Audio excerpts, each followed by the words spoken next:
Previously on Model Lifestyle. This is the last coffee I'm having with Daniel. Daniel's favorite thing in the world is coffee, I think, so this is a special moment. I'm here in the middle of... I'm gonna miss you, Dan, bro. Thank you for teaching me the ways of life and... Bye, take care. Daniel, are you still here? Yo. Dude, we have to say goodbye before you leave. Oh my goodness. I'm happy you came to say goodbye though. It was so nice meeting you. Give a Thank hug you and so say much goodbye. for having me in your channel and for everything you taught me. That was really special and I'm never gonna forget. Now it's time to say goodbye. This is too emotional, guys. Yeah. You have to. Cheers, guys. Time to go home.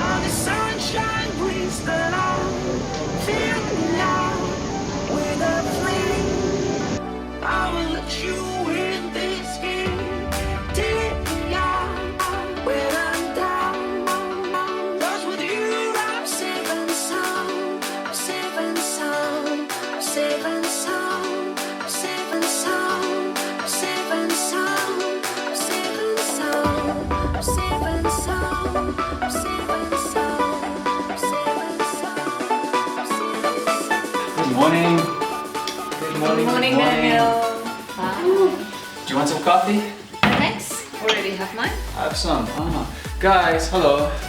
Good morning here from South Africa. I am home finally with my amazing wife and our dog here, Togo. Last time when you guys saw him, he Looked a little bit different. He was shaved. Yeah, Nikita shaved him. He had a mohawk as well. But this is how he really looks like when his hair is just Actual Pomeranian. Yeah.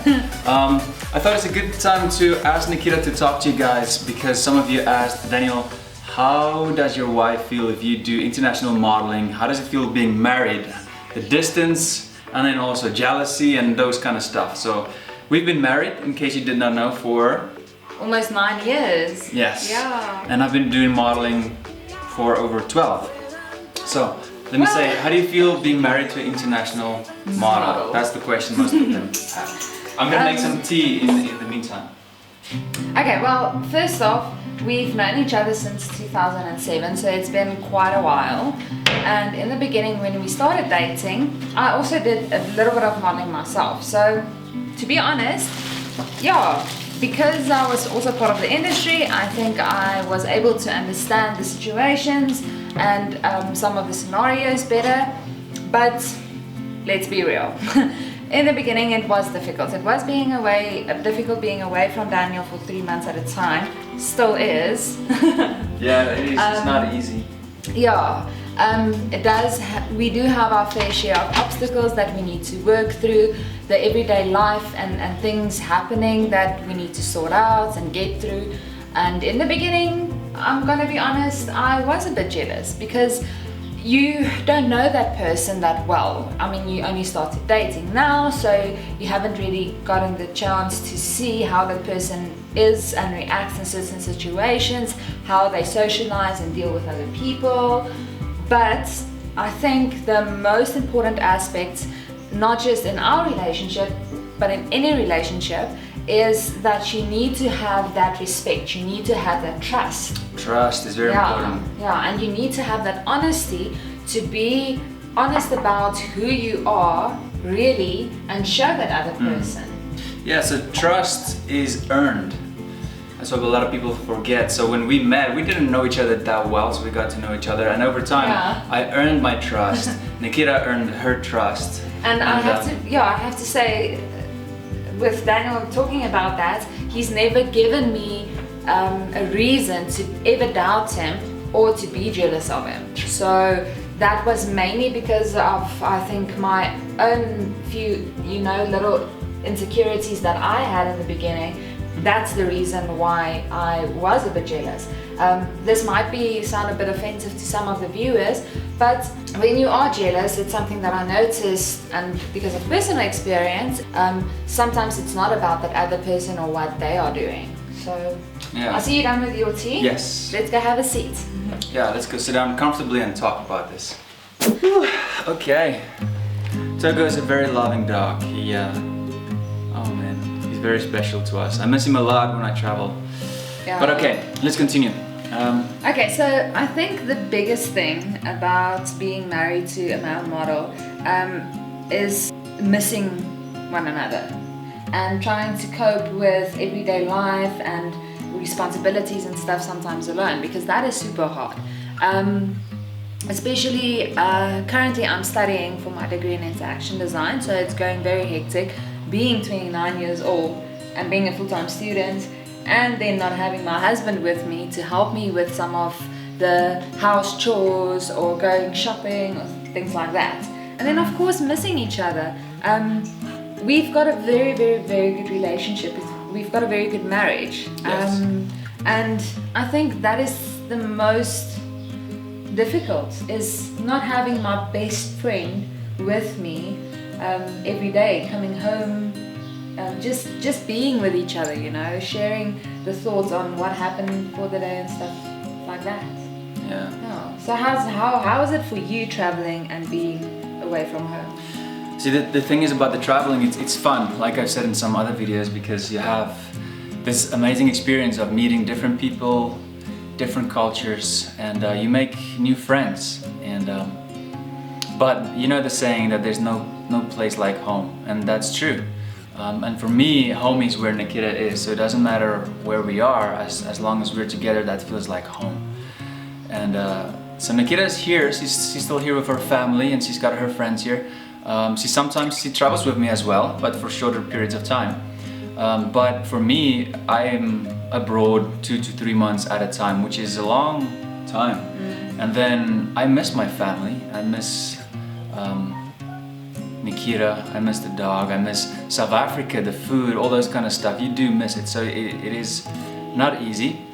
But I do know what we are working towards. So we want to have kids one day, and we need the money, right? So when I travel, I'm very focused, and I just think, okay, let's do this 2 to 3 months, let's do it, let's get the money, because ultimately it is for her, it is for the kids, it is for the future as well. But yeah. And it's exactly the same for me. It's very important to remember that, because what might happen is you might sit at home and then you might think, oh, life is so difficult and I'm going through such a difficult time, missing that person so much. You get so caught up in your own little world and your own thoughts and ideas that you need to remind yourself that it's exactly the same for the other party, for that other person. Yeah. If not even worse for them, because like Daniel said earlier, I'm here in South Africa, I've still got my friends, I've got my family, whereas Daniel travels to another country where he needs to learn about a new culture and new people, everything he doesn't know the environment, the transport, like so I have to adapt. Things like that, yeah. And he doesn't have anybody there to help him with that. He doesn't have anybody talk to, friends, family, things like that. So it's even harder for him. Yeah. And but I want to mention one thing that for us is very important. I talked about this in another video about how the divorce rate is just increasing day by day. And for me, Nikita, I think the thing is that when I look at her, I take her needs and I put it above my own. Because as soon as I'm selfish in this relationship, the relationship cannot work. It is impossible. And sometimes you have this fairy tale idea of what a relationship should be like, but when you get really into it, it is hard work, and it is all about putting the other person above yourself. It might sound strange, but if you do that, you are more happy, and it cannot be just a one-way thing. It needs to be both ways. Yeah. And in that way, there's no place for selfishness in a relationship. Yeah, every action creates a reaction.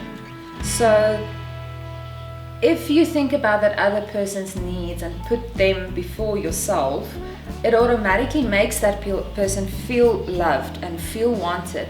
So in turn, it makes that person put more effort into you too. Yeah. You know, they want to do more, they want to show more love, they want to make you feel wanted as well.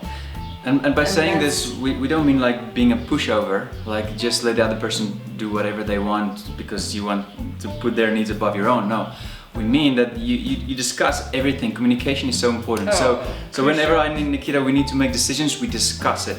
But I'm not selfish, Nikita's not selfish, and we both work towards the best solution for any kind of problem that we have. Yeah, so all of what we are talking about today in this video basically boils down to one of the biggest questions that people also ask us. Can a relationship survive something like this? Are you able to be married and have this type of lifestyle that we have? And yes, you can. Because yeah, here we are, we've known each other for 11 years, almost been married for 9 years. He only comes back for like 2, maybe 3 weeks when he's back in South Africa. So yes, we are proof, and from experience we can say that it does work, but you have to want it to work. You have to put in effort. And, sorry, my dog is go on, give me a second. I need to take care of our dog here. So it basically just comes down to that you have to want to make an effort. You have to want to make it work. Because if you are not going to put in hard work and still try and support each other with that type of lifestyle, it is going to be more difficult. Yeah. Is there anything else you think that they would want to hear? Well, one question that I have gotten a lot from specifically other ladies is when they see photos of Daniel and when they look at his videos and stuff on YouTube, they always ask me, wow, Nikita, but I would be so jealous. Aren't you jealous? Why are you okay with everything? And I think I personally just want to answer that question for a few of the women out there. Like I said before, Daniel does not give me a reason to doubt him or to be jealous of that. And one thing that is very, very important to remember is that he married me. He did not marry any of the other girls that he dated before or that he's worked with. He chose me to be his partner in life. And I think, just do that. And I think that's the most important thing to remember. If he did want someone else, then I would not be his wife. I would not be sitting here. So look at yourself, don't go and make assumptions about situations. For example, in the beginning, Daniel had to stay behind after fashion shows to mingle with people, to build that relationship, to build a little bit of networking with the people in the industry. So I would be home alone, and I know, okay, the fashion show would end at about 11 and he'd only be home at around, say, 1 o'clock in the morning. So in that situation, don't go and sit and make assumptions of, oh yeah, he's probably with another girl, or he's probably doing that or that. That is the worst thing that you could ever do to yourself. I think making those assumptions are based on your insecurities and it's nothing to do about the guy or husband. So I think it depends on the relationship itself. People should not make generalized assumptions about this is how a relationship is or this is how a relationship is. So let me tell you this. What I do is modeling, and I'm a YouTuber. That's not who I am. I am Daniel. I'm also a son. I'm also a brother. I'm also a husband. And so one day I'll also be a father, maybe a grandfather, right? And so you have to look at these labels and just push them out and look at the person. So these fashion shows and stuff, if it's in South Africa, it's far away. It's in Johannesburg. I drive far. I don't stay out too late, but I keep her updated and I tell her, hey, this is what's happening, this is what I'm doing. And then she comes with me sometimes as well. So do not cut each other off from each other's lives. So our kind of lives is like, how do you say? Intertwined. Yeah, because he's a photographer. So I did the video now for the male model walk, and she was there. She did the videos for. Yeah, but remember in the beginning. Oh yeah, in the beginning. In the beginning, we weren't. I was not in the fashion industry that much. I was not a photographer. I was a personal assistant. So I think what helped with that is that Daniel made me a part of his world. He made an effort to share information with me, to share his experiences with me, to take me like with him, not physically sometimes, but he discussed this whole journey with me, and I was on this journey with him, He made me a part of everything. That was very important. So, and I think that's why I understood and try to see things from his perspective also, because how is it for him to deal with these things? He could have just as well turned around and went like, okay, so being a model and being in the industry does not, like he said earlier, make him a different person. I was a personal assistant. I also worked with a lot of other people and a lot of other men. So you can't generalize something or a situation just because that person is in the entertainment industry, whether they're a model, an actor, a singer, or whatever the case may be, because these situations can happen in any type of business or lifestyle or working environment that you have, you know? Am I right? Yeah. So it's about, like I said in the beginning of the video, the most important thing is trust. If they give you a reason, by all means, you know, don't stay in that relationship. But if they don't give you a reason to be doubtful or jealous of something, don't be. Trust that person. Look at what they do, how they act, how they are in certain situations and with certain relationships of other people. Yeah. And just the last thing I might quickly mention is that we are Christian as well. We are reborn Christian. It's not just a traditional Christian where we say, yeah, we're Christian and we live differently. For us, the way our marriage is built is built upon love and true love, and we have this kind of guidance, and we know how we should treat each other with that love, and that is probably the most important thing that keeps our marriage strong. Maybe I'll share a little bit more about that later on, but not really on this channel. I'll make another channel later on. If you guys are very curious, then you can check it out. But yeah, that is the most important thing, I think, is because we have the beliefs that we have, it also helps a lot in our relationship, our marriage. We have confidence in who we are as an individual person, and also in each other. High five. Yeah. All right, guys, that's it, I think. Yeah, if you have any other questions, like Daniel said, please put them in the comment section below, and have an amazing day. Cheers, guys. Bye. Bye.